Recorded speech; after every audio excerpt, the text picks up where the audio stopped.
नमस्कार दोस्तों। तो कैसे हैं आप? उम्मीद करता हूँ बढ़िया होंगे।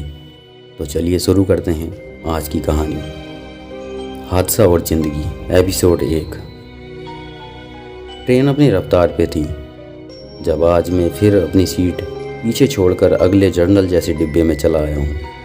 ये ट्रेन मेरे अलीगढ़ से दिल्ली लौटने के हिसाब से सबसे अच्छी थी।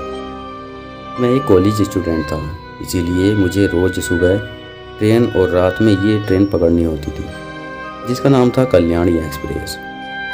अगले डिब्बे के पहले कंपार्टमेंट में आते ही मेरी चाल सुस्त पड़ गई। ऐसा होने की बस एक ही वजह थी, और वजह आज फिर उसी खिड़की वाली सीट पे बैठी थी।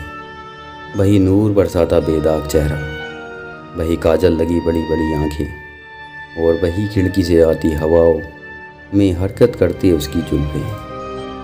कुछ देर उसे देखने के बाद मैं अपनी सीट पे वापस चला आया। मेरे आते ही मेरे दोस्त ने कहा, क्यों, देख लिया राजकुमारी को?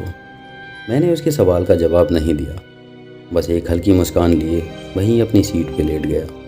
वो फिर बोला, अरे कब तक यूं ही देखने का एक तरफा इश्क करेगा? कभी कुछ बात करने की कोशिश क्यों नहीं करता?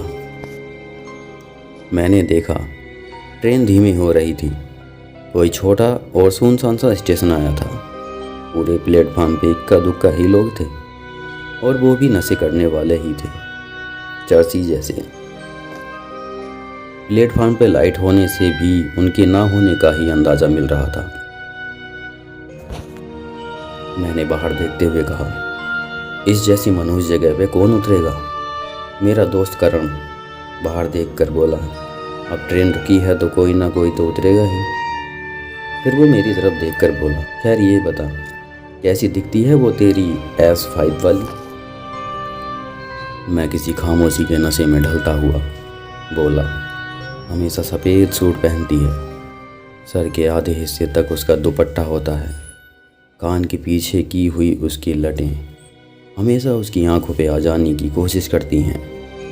उसकी आंखों में काजल भरा होता है, और वो किसी गहरे समंदर सी शांत दिखाई देती है, बिल्कुल खामोश। मैं बोलते बोलते रुक गया, क्योंकि मैंने देखा खिड़की के बाहर प्लेटफॉर्म पे कोई गुजरा। ये वही लड़की लगी तो मैं गेट की तरफ भागा।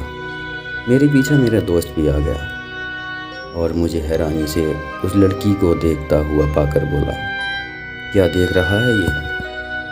वही है क्या? मैंने कहा, हाँ, लेकिन ये इस तरह इस जगह क्यों उतरी? वो बोला, शायद यहीं रहती हो। मैंने प्लेटफॉर्म को देखकर कहा, ये जगह है रहने की? यार हाल देख स्टेशन का, लगता है 70 की हॉरर मूवी का सेट है। उसने मेरे कंधे पे हाथ रखकर कहा, लेकिन वो तेरी वाली तो बेधड़क चली जा रही है अंधेरे में, बिना किसी डर के। मैंने उस जाती लड़की की तरफ देखा। वो बिना किसी डर के बड़े बड़े कदम लेती हुई चली जा रही थी। डर के अंधेरे को चीरती हुई मुझे अजीब लगा, क्योंकि एक जवान खूबसूरत लड़की इस तरह एक गुमनाम से स्टेशन पे क्यों उतरी? मुश्किल से कोई भी गाड़ी रुकती होगी यहाँ। हम ना चाहते हुए भी अपनी सीट पे आकर बैठ गए। ट्रेन फिर अपने सफ़र पे थी। यार वो इस जगह क्यों उतरी? मेरे ये तीसरी बार पूछने पर करण गुस्से से बोला, अब बस कर यार, कितना बोलेगा? होगा यहीं कहीं घर उसका, और इतनी चिंता फिक्र है तो उसका पीछा करके क्यों नहीं देख लेता? मैं अभी उस लड़की का पीछा करने का कुछ सोच रहा था कि करण बोला, अब समझ आया यार? मैंने पूछा, क्या समझ आया? वो मेरी सीट पे आकर बैठ गया और डराने के लहजे में बोला, पिछले महीने उसी स्टेशन के नज़दीक रेलवे पटरी पे एक लाश मिली थी। कहीं ये वही लड़की तो नहीं है? देख, मगर पीछा करेगा तो संभल के। हाँ। ये सुनकर मैं पहले से थोड़ा ज़्यादा डर गया, और उसे उम्मीद से देखा तो सीट पे बैठता हुआ वो बोला, अब भाई इश्क तुम्हारा है, लड़की भी तुम ही देखे हो, तो हम क्यों अपनी जान जोखिम में डालें? इसीलिए हमसे तो कुछ कहना मत। क्या होगा कहानी का अगला भाग? क्या अशोक जान पाएगा उस लड़की के बारे में? जानने के लिए सुनिए कहानी का एपिसोड 2, सिर्फ और सिर्फ इन डार्क नाइट पे।